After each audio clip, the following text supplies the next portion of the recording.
Hello, is that better? I really hate these things. I always feel like I want to speak louder or softer or, I don't know, just don't like them. I hope you guys are still awake after that good lunch. I'm feeling some performance anxiety needing to be interesting to keep you guys awake. So I hope I get that done. So maybe something that you don't know about me. I'm kind of on the fringes of the Agile community. And I am a meteorologist by training. So I come from the natural sciences, although I've blocked most of that out because there was just way too much mathematics in there. So you're probably going to get a bit of a different message coming from me because I'm not completely in the Agile space, although for those of you, probably none of you or very few of you will remember, but I did at one stage develop software, and that was still in the time of Fortran and C and C++. So now you have an idea of how old I am as well. But so I do understand a little bit of your environment, but that's just a little bit of an intro. So I'm going to chat to you today about enabling organizational responsiveness. And I am not talking about agility for a reason, because I think agility has come to mean some specific things, and words matter. But I also think that you can be agile without being responsive, although you can't really be responsive without being agile. So there's definitely a relationship between these two ideas. But first off, just what does responsiveness mean? So this is a dictionary definition. And for you guys, if you can't see at the back, maybe you can just move a little bit forward. This isn't a very friendly room for presentations. So if you're struggling to see, I just want, just move up front. So responsiveness is being quick to react in the way that is needed, which I think is a key term here, suitable or right for a particular situation. So I think many of the sessions that I've attended, at least, and and this morning's keynote as well, stressed this whole idea of context. And we're going to go into that a little bit more now, because responsiveness and context can't really be separated.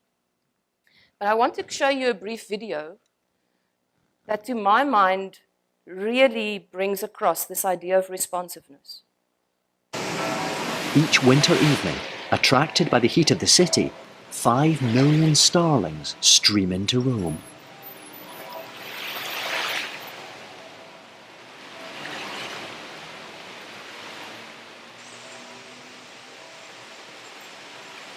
Before they roost, their maneuvers create nature's greatest aerial display.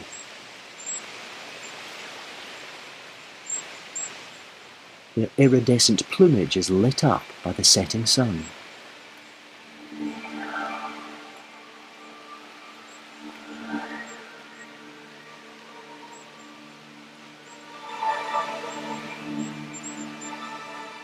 But this spectacular performance isn't for fun.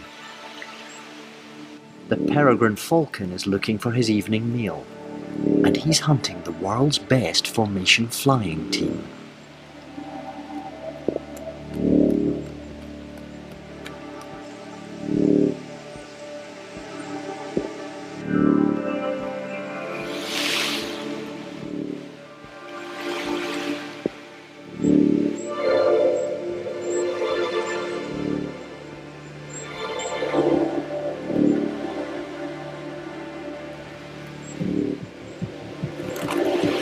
Their mesmeric waves confuse the peregrine.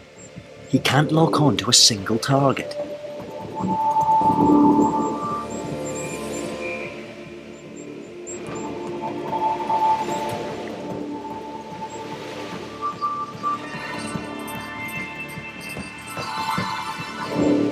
To achieve such synchrony, each starling shadows 7 of his nearest neighbours. They react 10 times faster than any human pilot.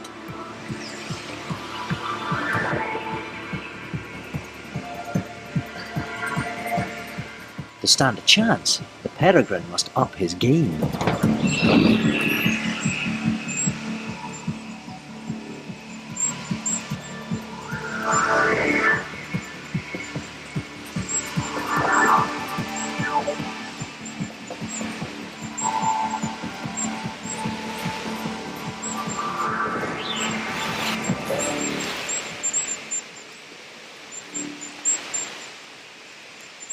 Despite his best efforts, the peregrine has been outmaneuvered and outperformed.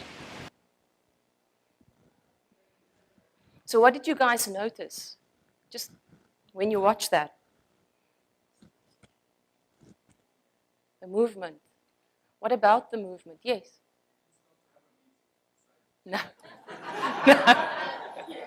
No meetings there. No. What else did you see? Did you notice? Yes. Unified purpose. Anything else? Hey? Patterns. Quick reactions. What I find so interesting is it's one flock, but they are all kind of responding in different ways, but according to one purpose. So what's interesting is what enabled those patterns to emerge. And I don't know how many of you might know, some of you might know the answer, but there are a couple of things at play here. So one is the flock itself emerges from 3 simple rules. We get this from science. So each of those starlings know, I guess instinctively, that for the flock to form, they need to follow 3 simple rules. Fly to the center of the flock, match speed, avoid collision. So that gives us the flock. When we want the responsiveness, that responsiveness happens, it emerges from the interaction with the context. So there's a falcon that is forcing them to, do some maneuvers, and then they are shadowing 7 of their neighbors. So each of these things in the context basically creates these patterns of responsiveness. They call these starling murmurations. If you want, there are wonderful videos online. And no 2 murmurations are the same, although the ingredients or the conditions where it emerges from are basically the same.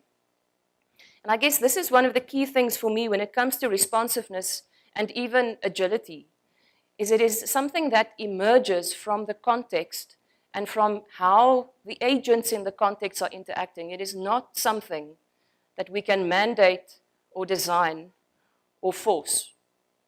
And so now the idea is, or the question is, so how then do we enable responsiveness? And that is what I'm hoping to spend the rest of the afternoon on. But first, for me then, collective responsiveness, because this is the important thing. It's not just about an individual being responsive, it is about the collective being responsive. And for me, that is basically around coherence. So you would have seen that even though the patterns are shifting all the time, the flock remained a flock. It remained coherent. It's purposeful. You guys already saw that. Context aware. So the flock is not only focusing on itself. They're not shadowing their 7 neighbors for their own, just for fun. They are aware of the context and of the threat in this instance. It's adaptive and it's self-organizing. And I find it really interesting, this whole idea of self-organizing. I was reading, while I was doing research for this, I came across a blog post by Ken Schwaber where he talks about what the conditions are, that if you want to emerge as something similar to Scrum, what you need, and it's things like transparency and, what do you call it, when you learn from doing, and then self-organization, just as like a catchword. And I was thinking, sure, just to put self-organization is something that is quite complex. And it forms a big part of both agility and responsiveness. And I think, once again, context is key. So how well do you think those starlings would be if they try to flock or be responsive? They're not in a context that allows that. And I think very often we fall into the trap of, for example, focusing too much on the individual. We want to train people into becoming more responsive or being more agile. We put people through training courses and we want them to be more change resilient. And it's all about changing the person. But if you put even a starling, so I'll bet you all of those birds know how to flock. They know the 3 rules. They are very capable of flocking. But we put them in an environment where flocking is basically impossible. And so I think one of the things that I want to focus on, and this is a complexity principle, is how do we create the conditions where things like responsiveness and agility are more likely to emerge, and focus less on trying to force certain qualities into people. So I posted a blog post not too long ago that got quite a reaction. And you'll notice that I use many metaphors because metaphors I find are quite generative. But this one, it's hard to survive in the jungle if you were trained in the zoo. So if you think about a typical zoo, how responsive do those animals really need to be? How aware of their environment? You know, if you imagine an antelope in the Kruger Park versus an antelope in the zoo, it's quite a different context. You know, you don't really have to be very situationally aware, not too many predators around. It's a completely different context. And so I want to show you 2 more videos, and now what I want you to do is to look at these 2 contexts and see between the 2 what is similar and what is different. Okay, are you ready?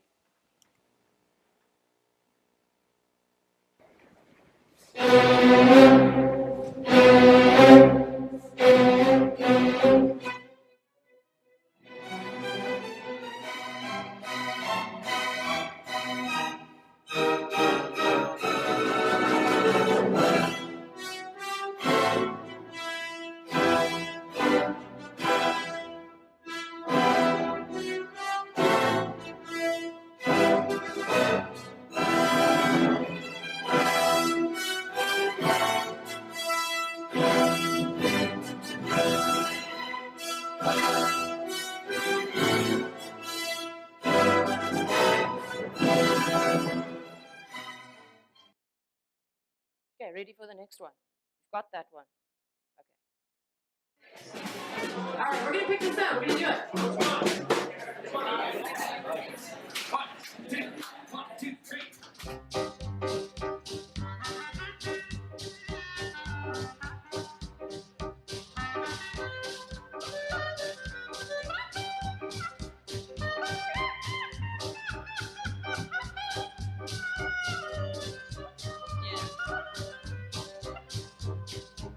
Of all the boys I've known, and I've known some. Before I first met you, I was lonesome. Came inside, my heart grew light. World was new to me. You really swell, I understand.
Cut it there. Did you see the band leader, if you want to call him that? He had to take a drink to cope with the idea that his clarinet player just put into the room. What did you, or maybe at your tables, have a 5-minute conversation around those 2 contexts. So what is similar? What is different? So think about things like leadership style, things like audience interaction, all the kinds of things that you feel matters when it comes to self-organizing. If you have to contrast these 2 contexts, what comes up for you? I'm going to give you 5 minutes.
Okay.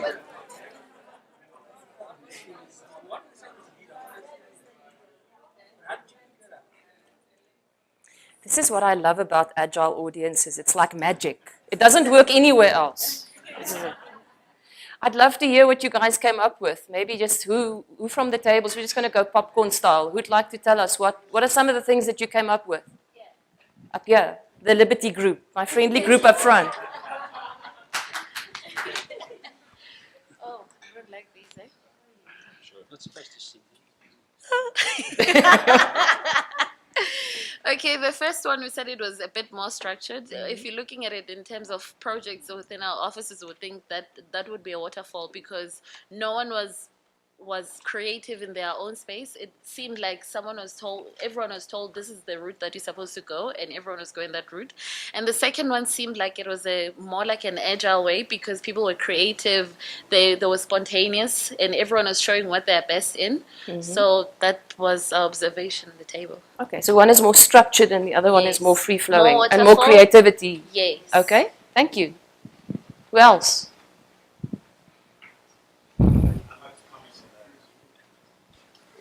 I disagree that the one's more creative than the other. They're just different types of music, and you get to explain yourself differently in the format of music. There's lots of creativity in it. Yeah, I think we'd second that opinion. So the discussion we had was there wasn't one that was better than the other. They both succeeded. The audiences looked entertained. You know, they both delivered beautiful music, which was great. I think what sort of stood out strongly was this change in leadership role in the second group. That you had different people at one point, the drummer, at the other point the guitarist, taking over the lead, setting the pace for the rest of the band, and everyone sort of falling in line with that. So it was quite dynamic in terms of what was delivered. So that's one thing that stood out. But definitely similarities. They both achieved their purpose and result. Yeah. I think that is important here, is to note that there's no value difference between these two. They're different styles of music. One isn't better than the other.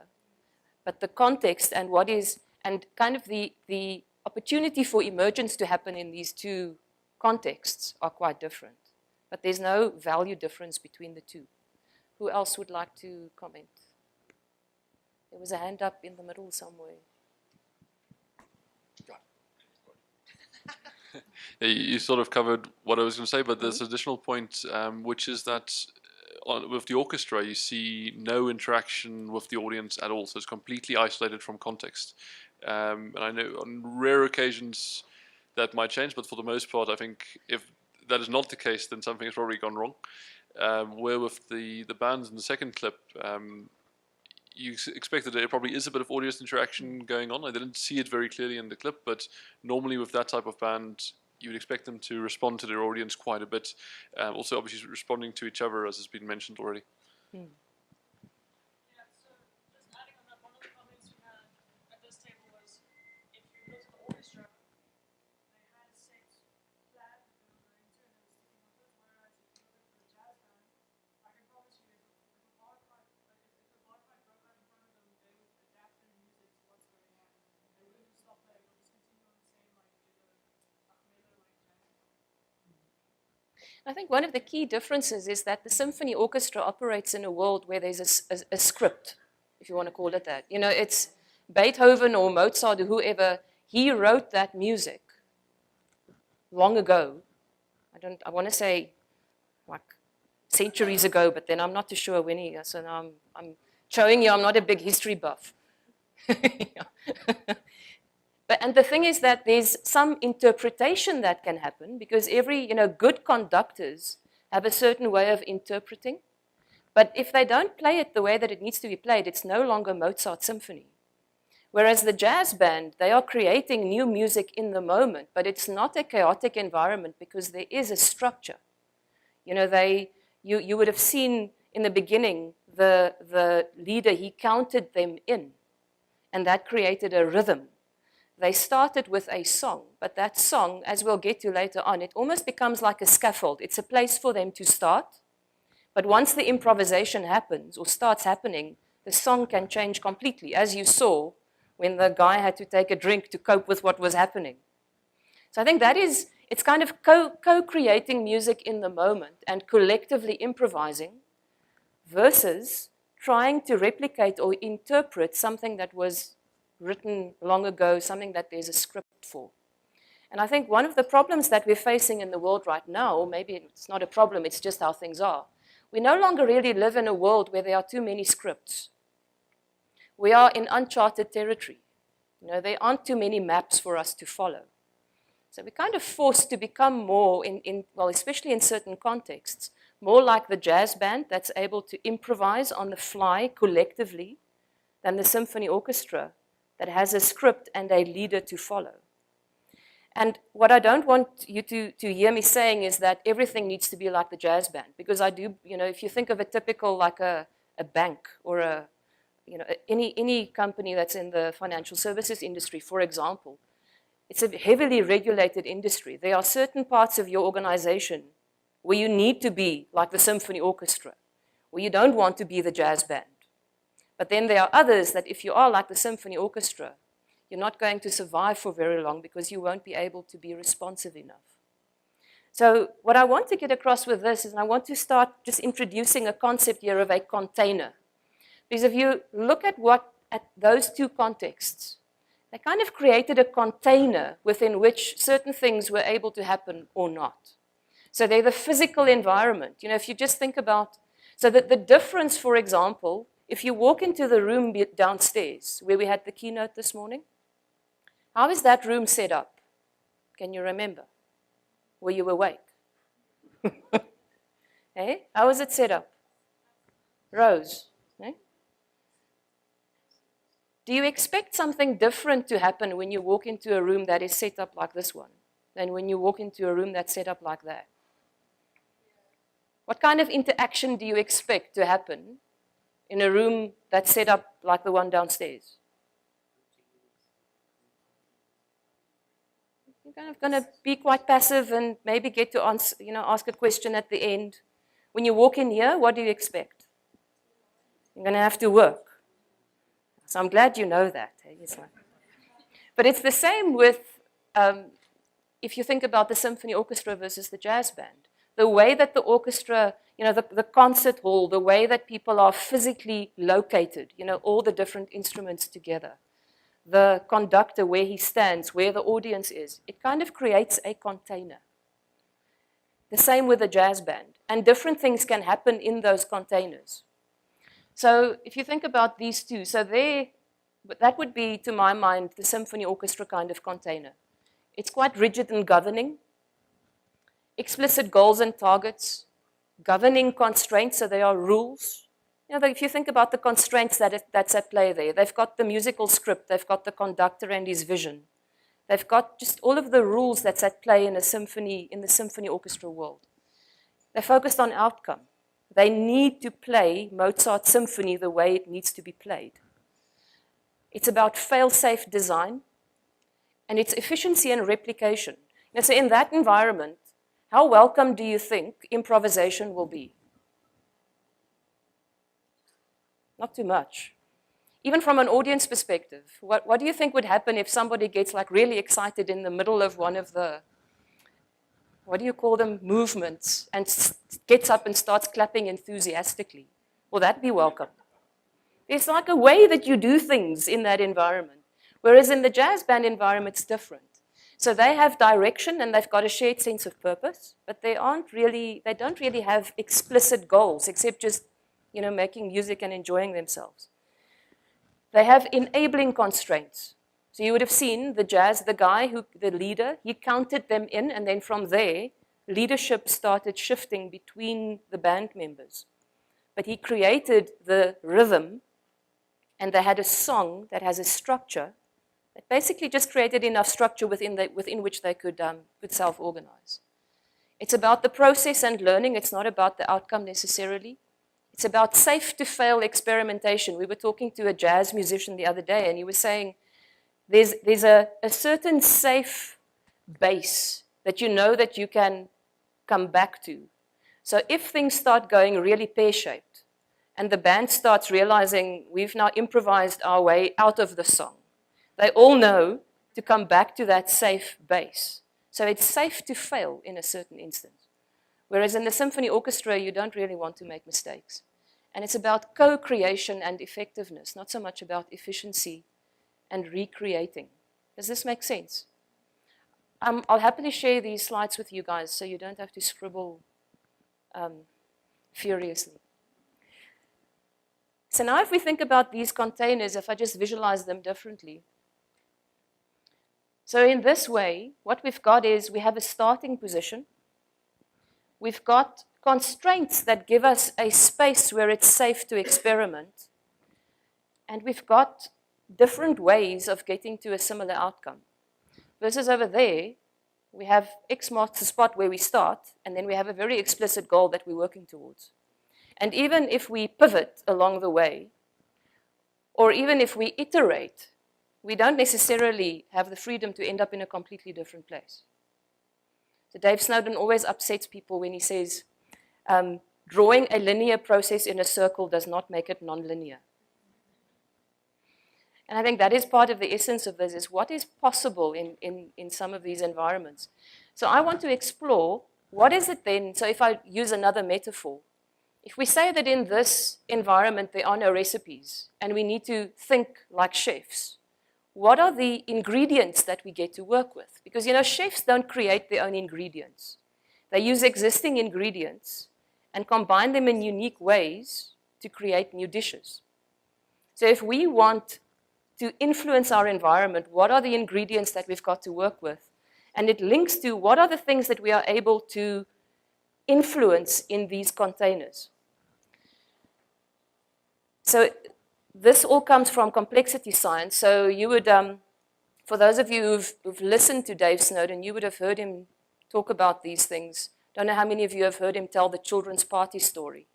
I wanted to play it for you today, but it was just a little bit too long. But it's worth going onto YouTube and Googling or searching for Dave Snowden's children's party story. But the things that we are able to control or manage in a complex system are attractors. So these are things that act like magnets. So if you think about a typical children's party, I can put out a videotape, a ball. I don't know, I don't have children that's 9 years old. I don't know what they play with nowadays. Xboxes, I guess.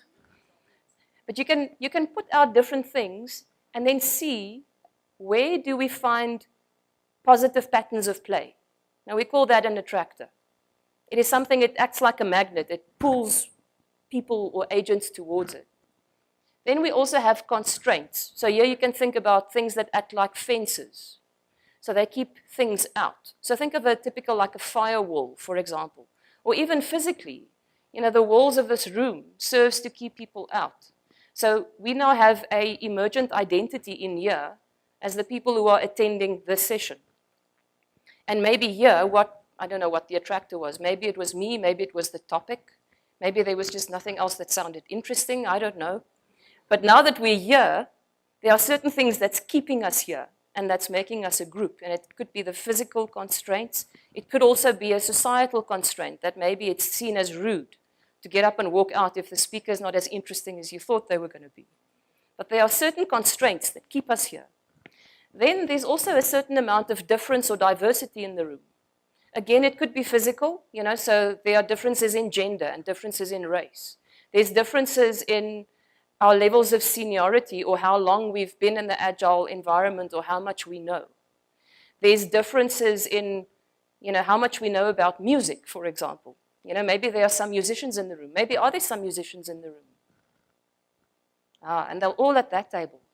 Now I know why. But so difference is something that we can manage. There's also the amount of resource available. Resource could be anything from time. It could be, in a corporate environment, money. It could be any kind of a resource that's available to a group. And then also what we choose to measure. How constraining do you think it is, the way that we choose or what we choose to measure or what we choose to put as targets? So I'll give you one example. In one of the banks that I worked with several years ago, they went on the customer centricity journey. How many of you guys are on a customer centricity journey? All of you. And so we did a narrative process in there where we got stories from people. And we had these poor call center agents tell us, they've got all these posters up on the walls about the customer is the center of everything. And it's all about the customer. But then they are measured.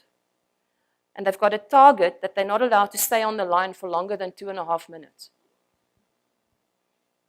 So now if I'm the poor call center agent who get the difficult customer, and I have to choose between putting the customer first or getting my bonus, which one do you think wins?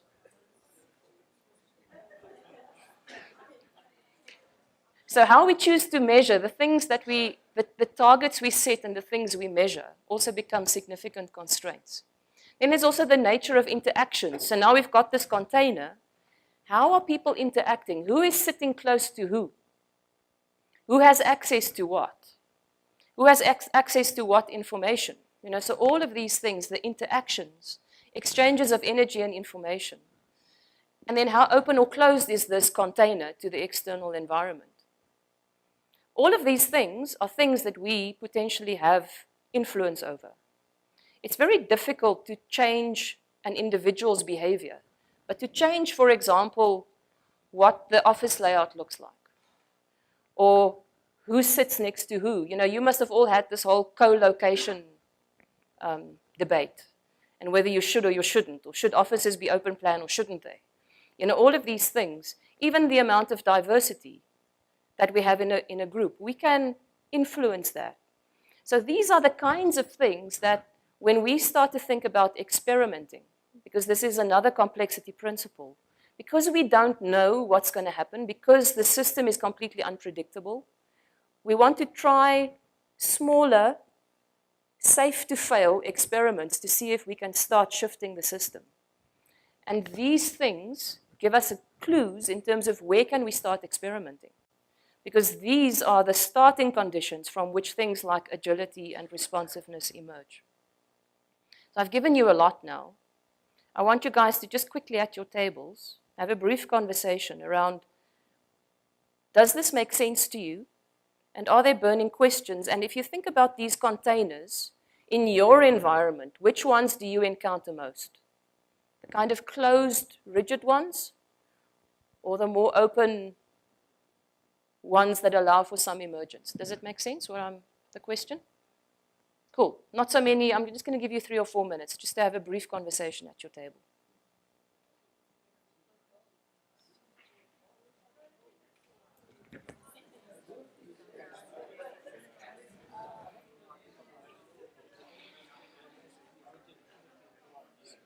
just unplug this TV. Apparently, it's distracting. Okay.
So what's the verdict, guys?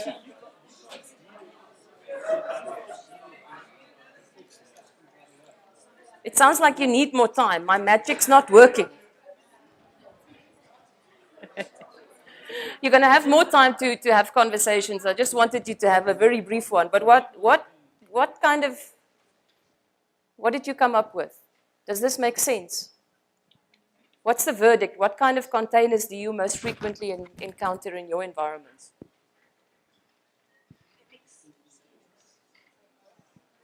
Did you not reach any consensus? Was the time too short? Yes. Can I ask you this question? If in the same team, you've got two different fine, thank you. If in the same It's okay. No, I really don't want to speak.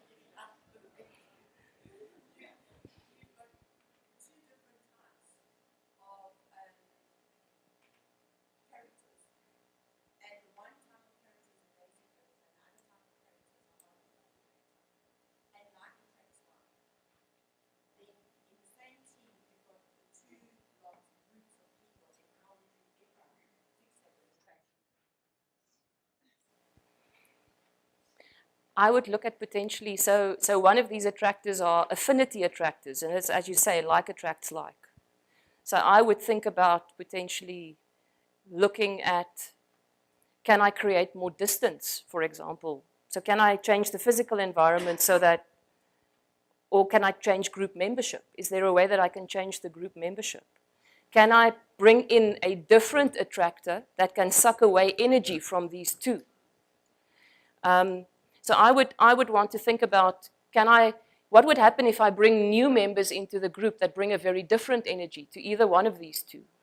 What would happen if I, remove, the problem if you just remove people out of if it is there's another principle here is that every voice is a voice of the system.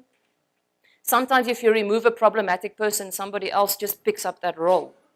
So I would also try and get to the bottom of why are these two behaviors there? Is it a personality thing or is it something in the system that is creating this? But there's no right answer, I'm afraid.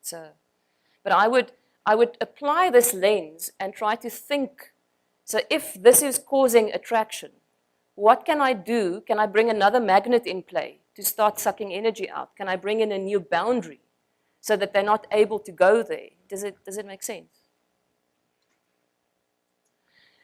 So that's the kind of theory-heavy part of this, but I'm going to give you guys much more. I'm going to give you a few practical examples now, or real-world examples, and then I'm going to give you more time to have conversations around this. Because what I did, so this has been an ongoing research project for me, because I understood from complexity that all of these things were emergent, but that does not give me the answer in terms of so what? So if it's emergent, how do we then change environments so that we are able to create more sustainable patterns of responsiveness and agility? Because as you heard this morning in the keynote as well, it doesn't really help us to keep on using recipes that emerged in other contexts and think it'll work in our own. We need to find ways to emerge our own recipes. And so how do we do that? How do we collectively start improvising? And to do that, what I did was I went and I had a look, where else in the world is this happening? And this isn't all of the things that I looked at. I didn't have enough time today to take you through all the examples. But some of it, so in the world of the arts, so I already introduced music as a metaphor. If you start thinking about theater, there's another metaphor there, because there we've got the difference between, are you doing Shakespeare's Romeo and Juliet, or are you doing Whose Line Is It Anyway? Is it a completely improvisational theater, or do you have a script that you're following? We've got sports teams. So I'll go into the All Blacks a bit more in more detail just now, but even if you think about it, it's actually very interesting to study the nation of New Zealand and their various sports teams, even their sailing teams that compete in the America's Cup. Fascinating examples there of collective improvisation. So sports is another place where we can go and have a look. What is it that enables it there? Then there's nature that you already saw just now. The armed forces is really interesting. I don't have time to go in there, but if you have a chance to read General Stanley McChrystal's book, Team of Teams, it's a fascinating account of how basically they turned an entire army around because the nature of the enemy changed. So again, I don't have time to go in there because I wanted to give you a couple of corporate examples. So the one that I've got up there is Zara. How many of you know of Zara? I'd expect the girls to know about Zara, at least. Now all the men feel bad.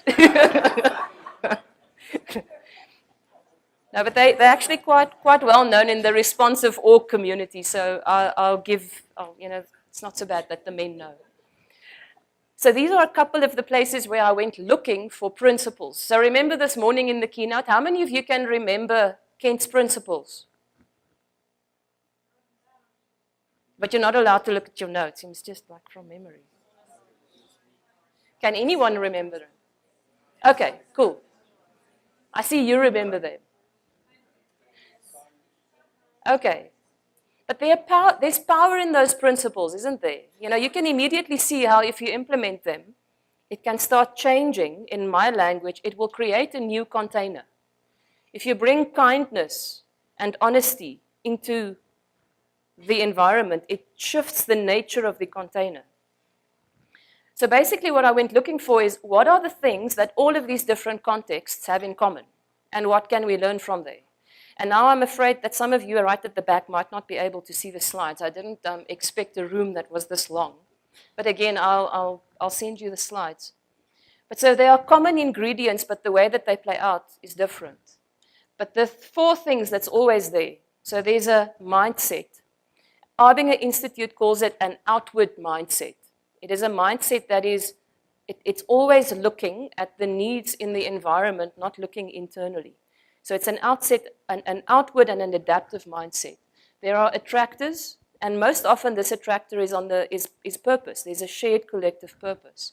So these are things like coherent purpose. You'll notice I don't use the word aligned, because alignment in a complex system is actually not such a positive thing, because alignment means we're all thinking exactly the same. So it limits the diversity. So if the context around us shifts and we're all aligned, then we're all going to have a Kodak moment together. So we want coherence, not alignment. Vision, intent. So if you think about the army, they talk about commander's intent.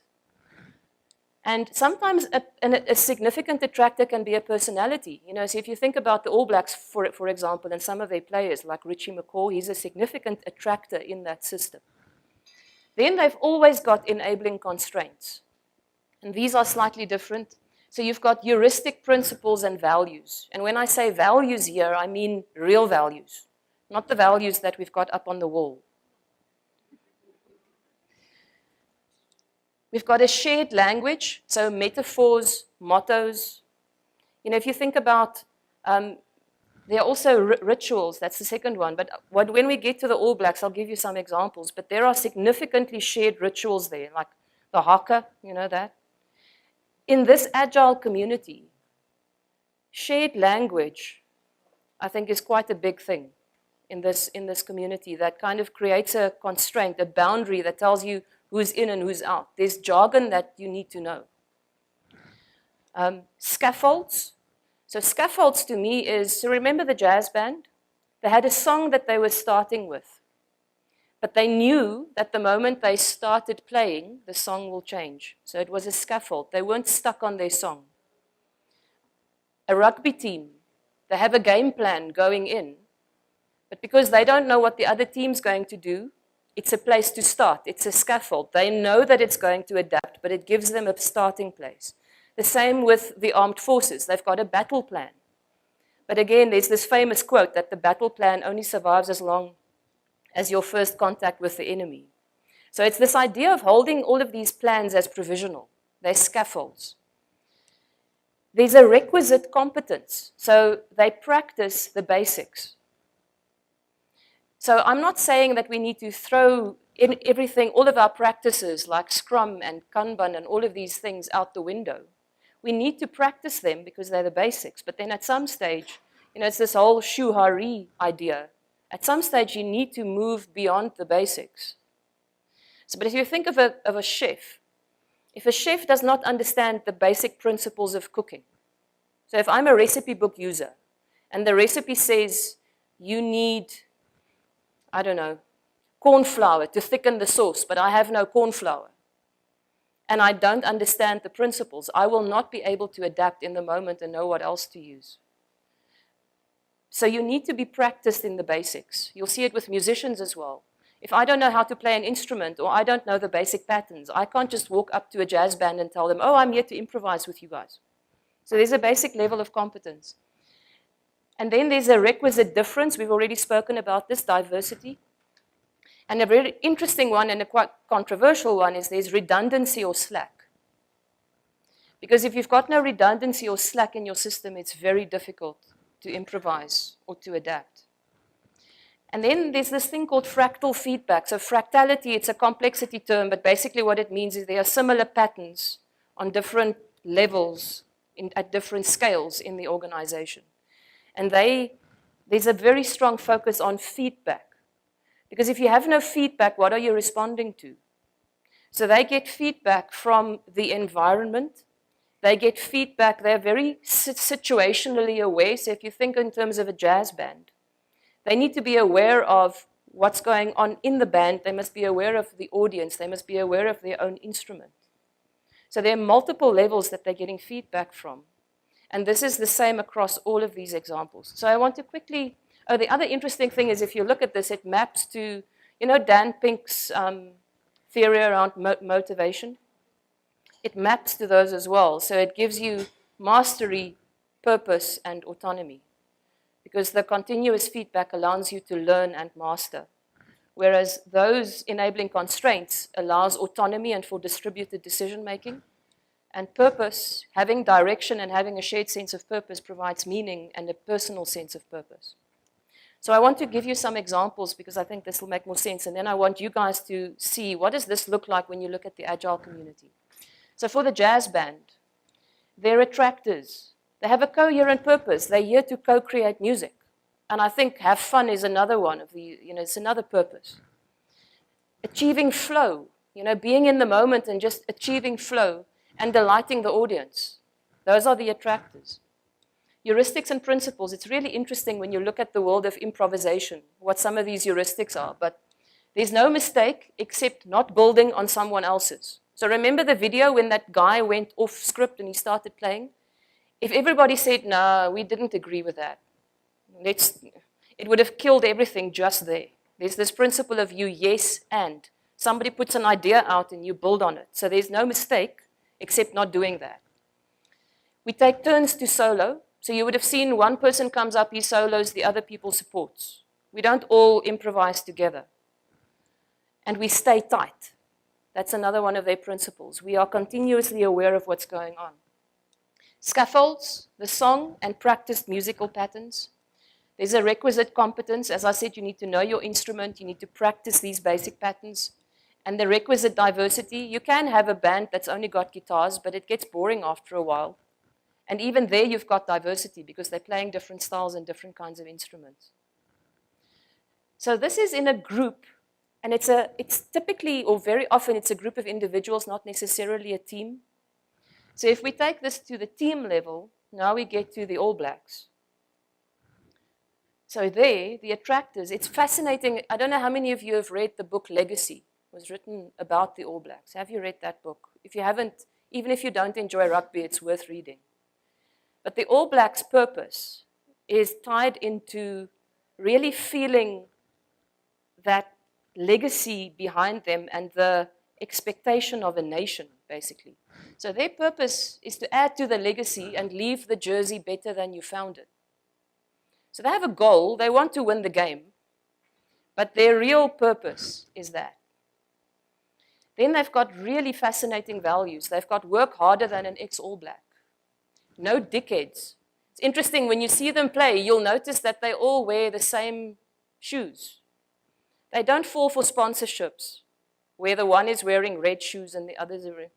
It's about the team. So this whole no dickheads, they don't really tolerate ego. They've got another one, sweep the floors.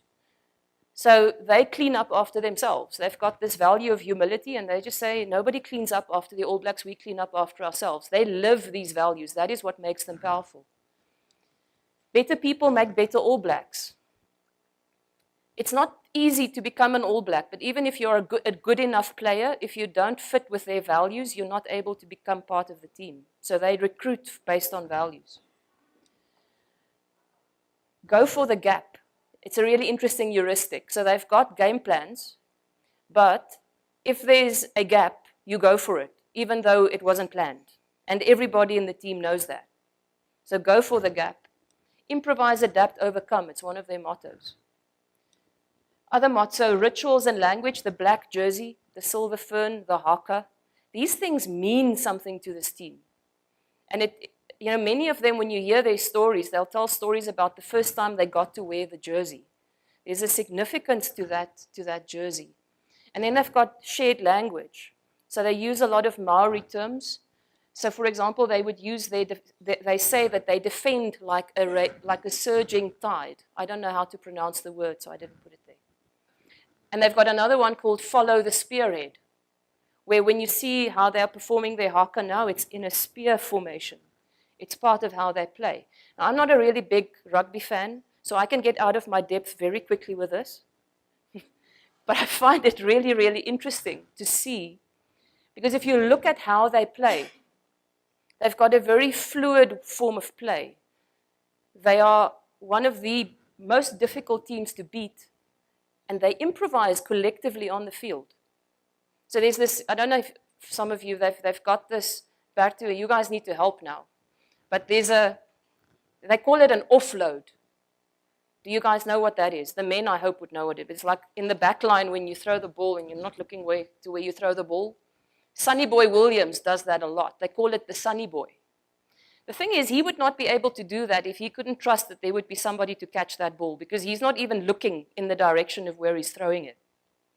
So there's something that happens in this team because of all of these dynamics, the purpose that binds them together, the heuristics that they all know, the fact that they've practiced and practiced, the values that basically create boundaries. I'll show you what that looks like now.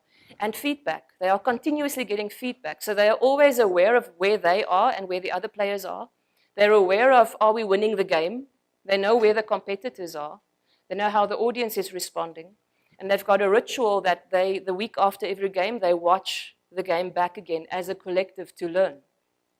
So they've got this continuous improvement culture in the All Blacks. There's a fascinating video online of how this is spilled over into their sponsors and how Adidas, during the last World Cup, spent I don't know how many months trying to get the jersey just 1% better. So that the jersey, if it could just be a little bit tighter and be a little bit more slippery, it could maybe just enable the team to be 1% faster. That's the culture, not just in the All Blacks, but even in the ecology that's come up around them. So another way to look at this, remember that other visualization? So purpose gives us direction. Add to the legacy. It gives us a direction. Our values create boundaries. So within these boundaries, we've got autonomy, but we don't go beyond those boundaries because our values are non-negotiable. They're real values. And then our shared language and our organizing principles, like go for the gap, allow us to be responsive within this safe space. It allows us to improvise. And then feedback allows us to keep getting better and to learn. So what I want you guys to do now is to think about, so if that's the All Blacks, if that's how it works in a team, spend a few minutes and think about the typical teams that you guys work with. And if you have to complete, or if you think about, so what are the attractors or the magnets in play in a typical Agile team, or in a larger group if you want? What are the constraints? What are the organizing principles? What ways do you have to get feedback? What does this look like in your context? Does it make sense? Cool. Go.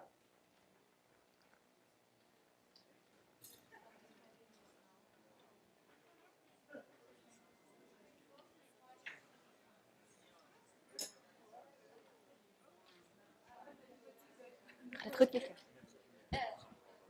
Okay, Zara. Thanks.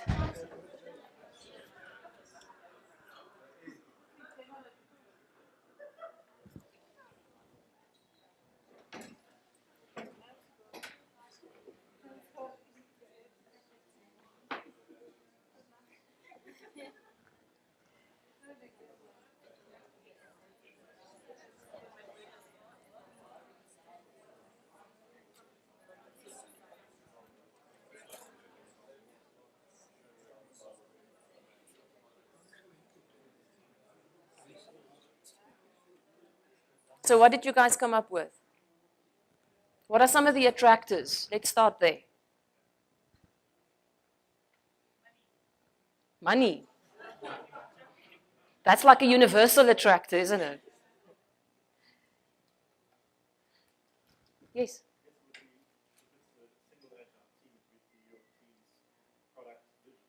The product vision.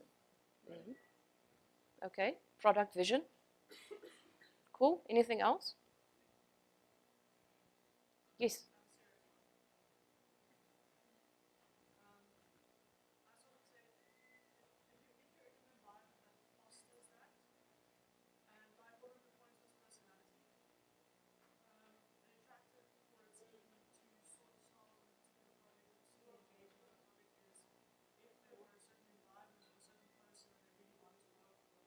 Mm-hmm.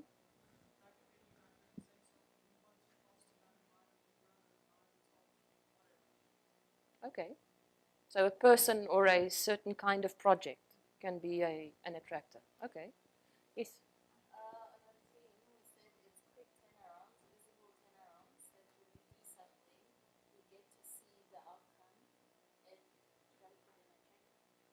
Okay, so that's satisfaction of seeing that you've completed something. Okay. What about some of the constraints? Some of the boundaries? What did you guys come up with?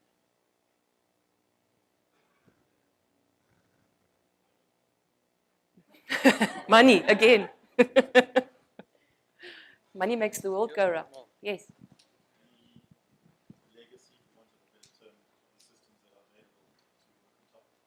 Okay. Mm. Okay. So almost the base. Okay. What else? Yes.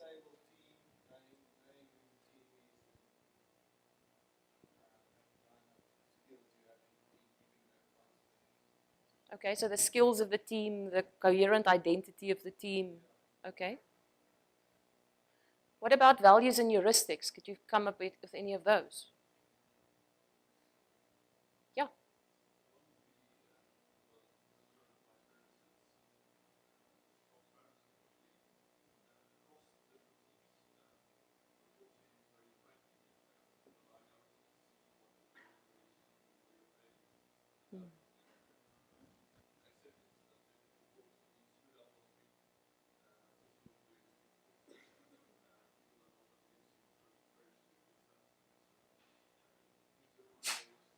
Mm-hmm. Okay, thank you. How about feedback?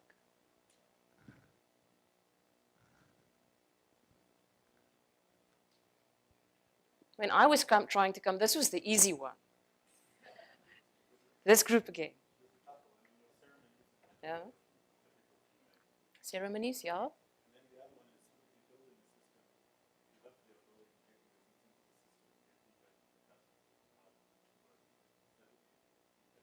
Okay. Directly from the system. Okay. Anything else?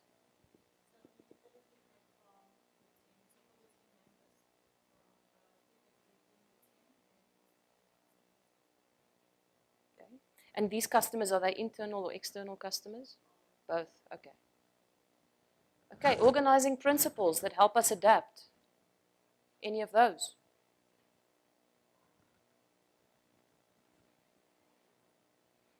Sure.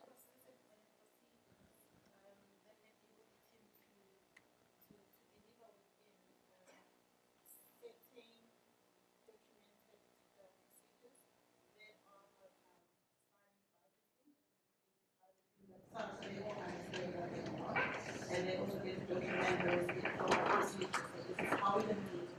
If you're something different from what everyone was doing. Documented internal procedures. Okay. Charlene? Your organizational reason for being, so both for the team and for the ecosystem that you serve and are part of. The strategy or the vision. So when I thought about this, and I'm not an agile person, so this is all provisional, but what I came up with was purpose. This is the one I struggled with the most.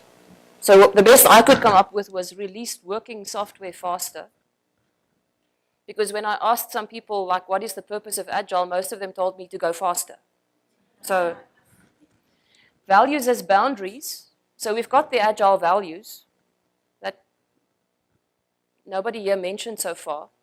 But there also seem to be other values. So Scrum has values, Kanban has values. So there are lots of values around. We've got shared language, so the principles, we've got shared language, we've got rituals, there are cadences, so all of these ceremonies have cadences. Again, the Agile principles. And then down there we've got the ceremonies like reviews and retrospective, transparency, coaching. But then I've got questions around this. So one is, how many people with our current training practices actually know the principles and the values well enough for them to matter?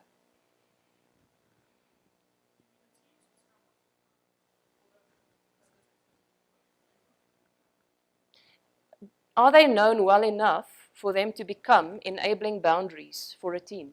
I guess that's my question. Are they enabling constraints, the values and the principles? Or is it more about the practices, or what I call recipes? Second question, how many teams have a clear sense of purpose? This is on a team level as well as an organizational level. Because most of the teams that I spoke to have no idea how what they're doing fits into the broader purpose of the organization, or even how it impacts on an end customer. And then my last one is around feedback. And this is around, is there a feedback loop from the outside? Now, some of you mentioned this. But do we get adequate customer feedback? Like this morning when I really loved what Kent said about go out and spend time with the customers. Get like face-to-face with them. Do we spend enough time doing that? Or is most of our feedback internal? Because I think if we really want to enable sustained agility and responsiveness, even just on a team level, these are some of the places where we can actually start intervening and experimenting to see if we can't create more emergent self-organization. I think these are the keys to self-organization, to be honest. So I want to move on. My time is almost up. But how does this sit with you guys? Am I smoking my socks? Are these valid questions? Okay.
And I think the problem that I see is if you don't have this in your teams, that means they are blinding following recipes.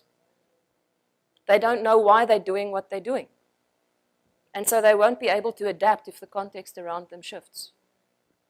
So that to me is a yes.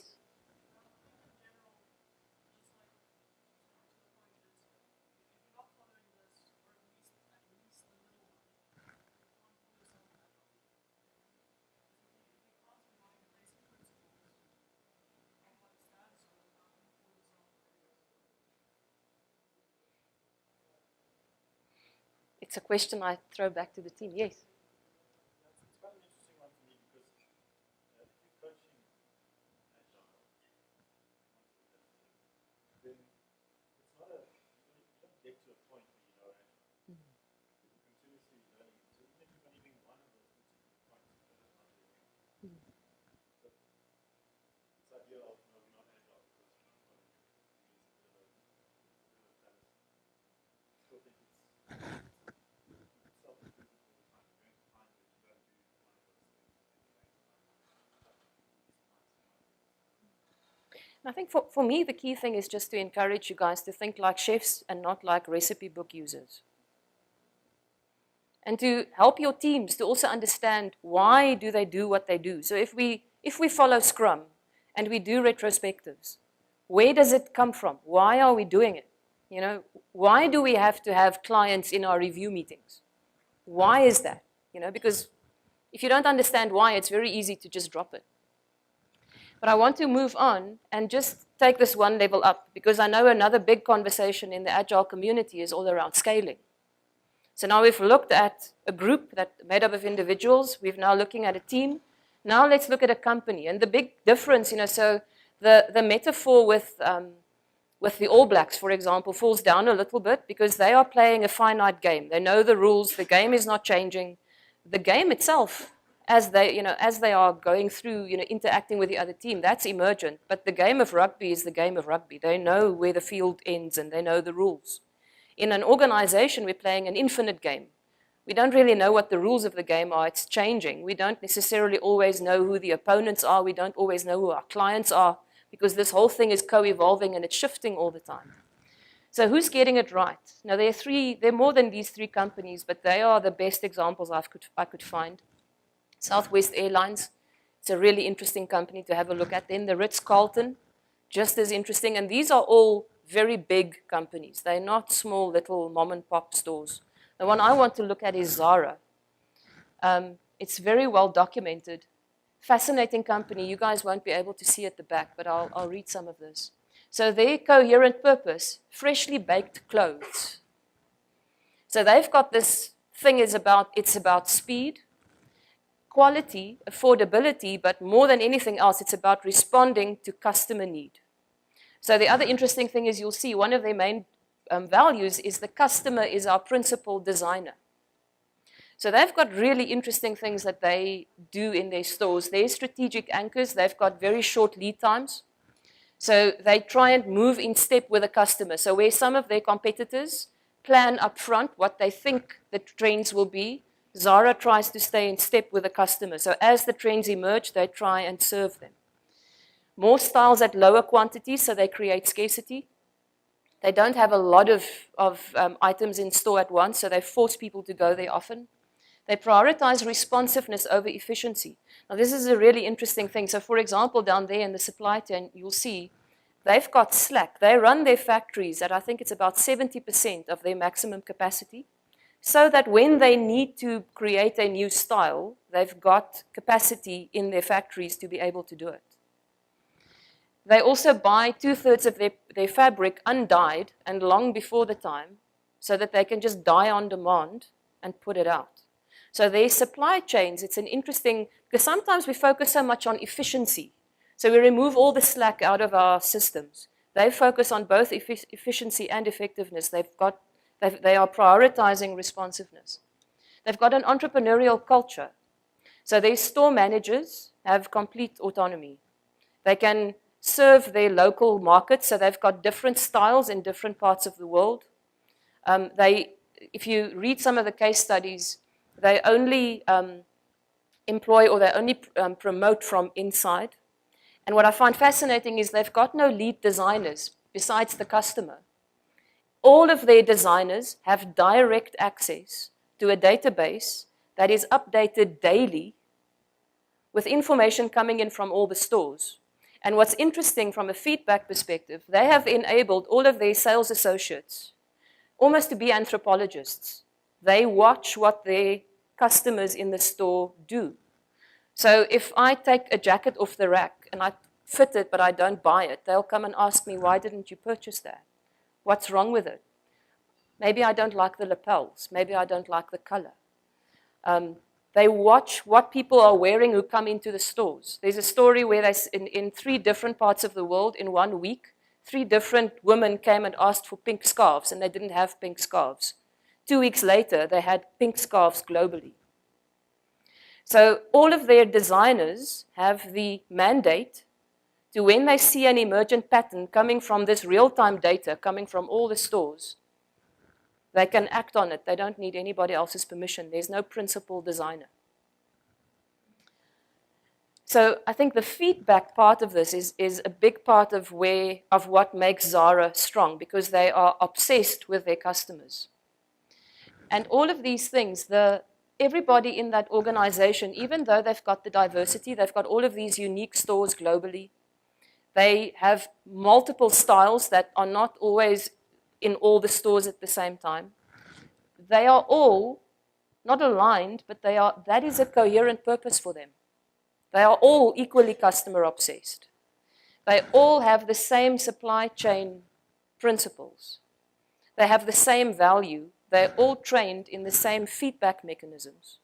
So this allows them to have emergent responsiveness across the entire organization without any centralized control or anybody central needing to give permission to do things.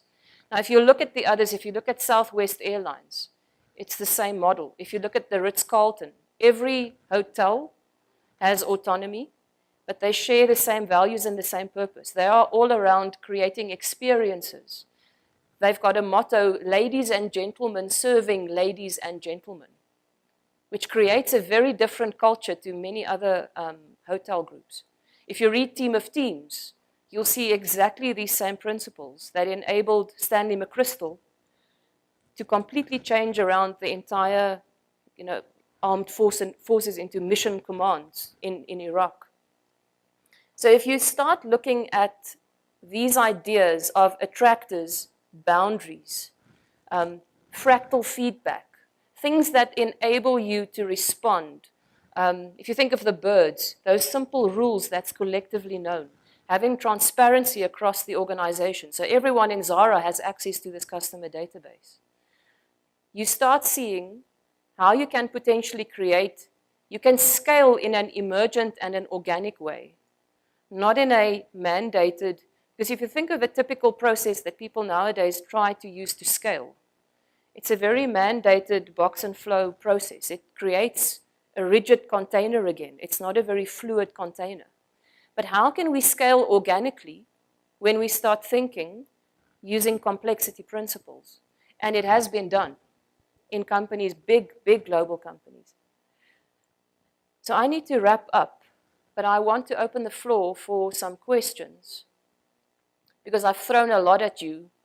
I unfortunately don't have time for you guys to make meaning of this part of it where it looks at the organization, but from a team perspective, if you're interested to know more, I've basically squeezed what we normally do in like a 2-day workshop into a 90-minute talk. But I've got, I handed out some pages, and I've got one up here that you can come and scan. So one of our own experiments, my friend Bertu and I, have started running workshops based on the All Blacks, and to use that as a metaphor to help teams adopt this way of thinking and just make it a bit more real. And what we are playing with is how do the practices of Kanban and some of those principles, which is all around flow and meeting systems where they are and enabling evolutionary change, how does that allow us to, if we adopt this thinking, and a metaphor like rugby, how does that allow us to shift dynamics and to start creating more resilient patterns of agility? It's just one pattern that we're toying with. Any questions, challenges, disagreements? Happy to have those.